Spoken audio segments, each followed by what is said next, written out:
Aujourd'hui, nous allons nous transporter en 1900, souviens plus, pour parler d'un crime horrible commis au Québec.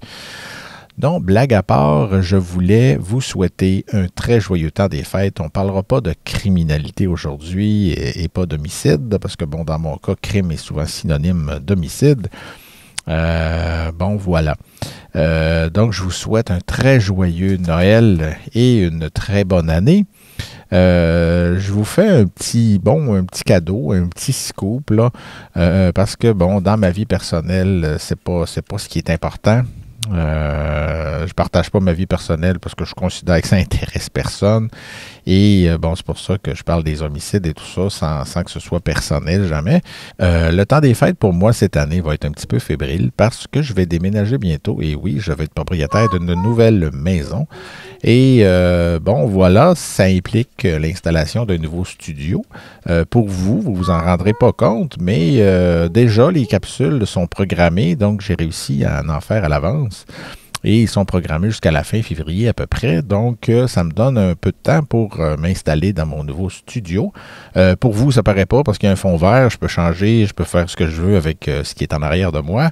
Donc, vous ne verrez pas nécessairement le résultat de ça. Mais quand je serai installé, je vous ferai peut-être un petit clin d'œil. Et c'est ça, je continuerai à enregistrer des balados à l'avance. Comme vous le savez, si vous me suivez déjà depuis quelques semaines, je publie une fois par semaine. Donc, le vendredi matin, la tendance devrait se poursuivre durant quelques années. Donc, voilà, j'ai très hâte de m'installer dans ma nouvelle demeure et de monter mon studio, tout ça, qui devrait être mieux. En tout cas, moi, personnellement, comme je vous disais, à l'œil, ça ne paraîtra pas, mais je devrais être plus confortable dans mes choses et avoir peut-être plus de temps aussi pour approfondir certains dossiers.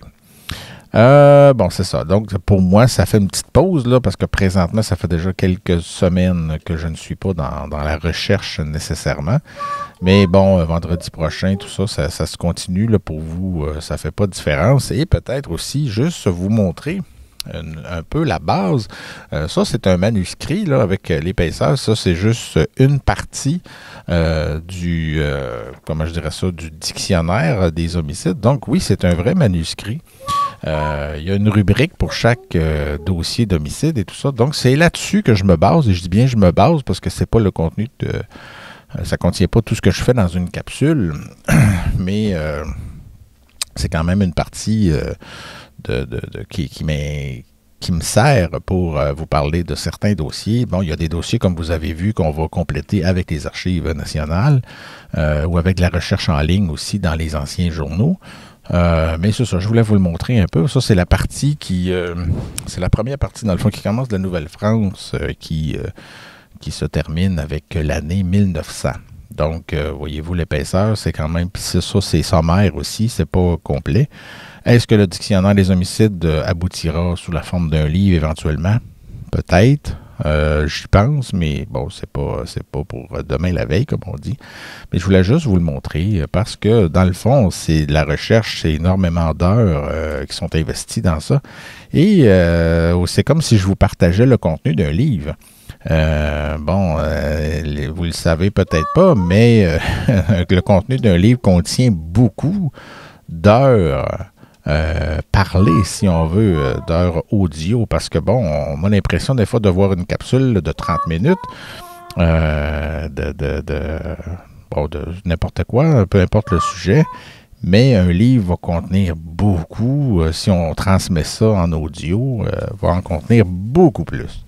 Alors voilà, c'est un peu ce que je voulais vous faire comme clin d'œil dans le temps des fêtes, mais pensez pas trop à moi, profitez du temps. Je nommerai pas le mot magique de COVID, mais en tout cas. Mais en ces temps un peu plus, déprimants, difficiles, c'est sûr que le crime n'est pas nécessairement plus joyeux que la pandémie.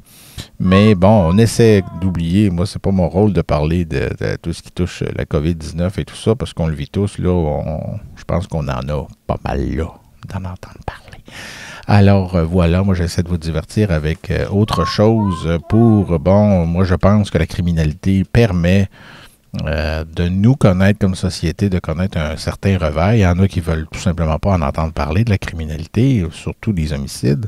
Bon, ça peut faire peur à certaines personnes, alors que pour d'autres, ben, c'est intéressant. Ça permet de connaître une facette de l'être humain qui est encore méconnue. Et bon, on sait que les crimes, c'est pas d'hier, ça fait longtemps. Mais encore là, on a de la misère encore à comprendre le comportement de certaines personnes. Mais en cette période des fêtes, je vous souhaite du bonheur, de l'amour et tout ce que vous voulez, de l'amitié, même si on doit respecter les bulles. Alors voilà, un très joyeux Noël et une bonne année à tous. Et je remercie aussi ceux qui m'ont écrit, ceux qui se sont abonnés. Les abonnements continuent d'augmenter. Et ceux qui émettent aussi des commentaires, je vois jusqu'à date là, que c'est des commentaires de très bonne qualité. Alors, je vous en remercie.